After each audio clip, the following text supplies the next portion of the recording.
today's video, I'm going to show you how to remove and clean the filter on this Ryobi 18V stick vacuum. First thing you need to do is remove the dustbin. And if you're not sure how to remove the dustbin, really easy. This little clasp on the front here. Pull the tab down and it will pop off. I really like the fact that you don't have to remove the stick to empty the dustbin on this Ryobi vacuum. It also has this little flap here to stop anything coming back out, which is really nice. Not all vacuums have that. To remove the filter, lift this top piece up and you now have access to the filter. You can pull that out and just look how gross that is. So let's go clean this and then we can reinstall it. Now we're going to take our filter up to the sink and we're going to get some hot water and then we're going to wash this out. Kind of rub it. A little dirt coming out of it.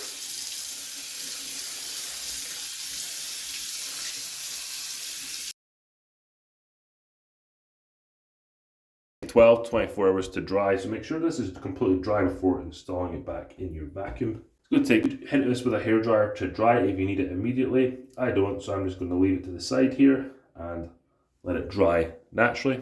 Been just over 24 hours and this filter is now dry. Just lift up this cap, put the filter in with this little blue tab facing up, slide it in, push it down, and then close the lid.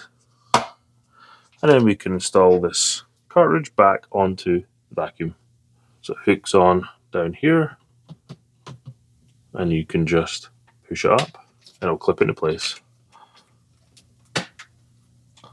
And that's how to remove, clean and install the filter on a Ryobi 18V stick vacuum.